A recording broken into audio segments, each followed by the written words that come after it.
फोनमा तो करेलू बहाना कौन अदतिया तू सिखलू हे जाना करे निजे फोनमा तो करेलू बहाना कौन अदतिया तू सिखलू हे जाना मिलबू न हमसे तो दूसरा से सेट हो जाई हो तो फौजी रे ओइहा जाय के टपरी पे वही जब भेंट हो जाई हो तो सबेरे ओइहा जाय के टपरी पे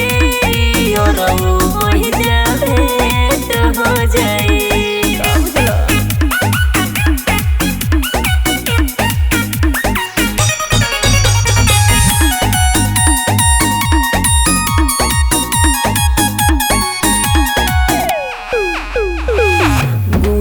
काहे करत बाड़ हमरो मजबूरी बा माई बाप के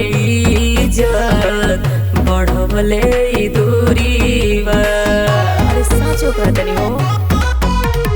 पहिले ना ऐसे करत तू रहलू दिलावा के बात हो करत तू रहलू टूटी जाई दिलावा फिरू चाहत ना रही हो तो फौजी रे ओइहा जाय के टपरी पे वही जब भेंट हो जाई हो तो सबेरे ओइहा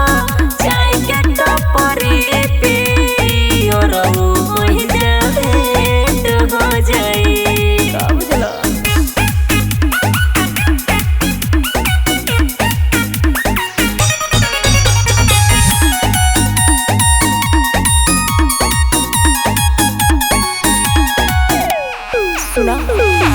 यादो आनंद हौआ पहिला पसंद हो तोहरे में बसेला हमरो ईमान हो कहा बाट बाटे की सच कहतारू दिल फिर कहता कि झूठ बोलतारू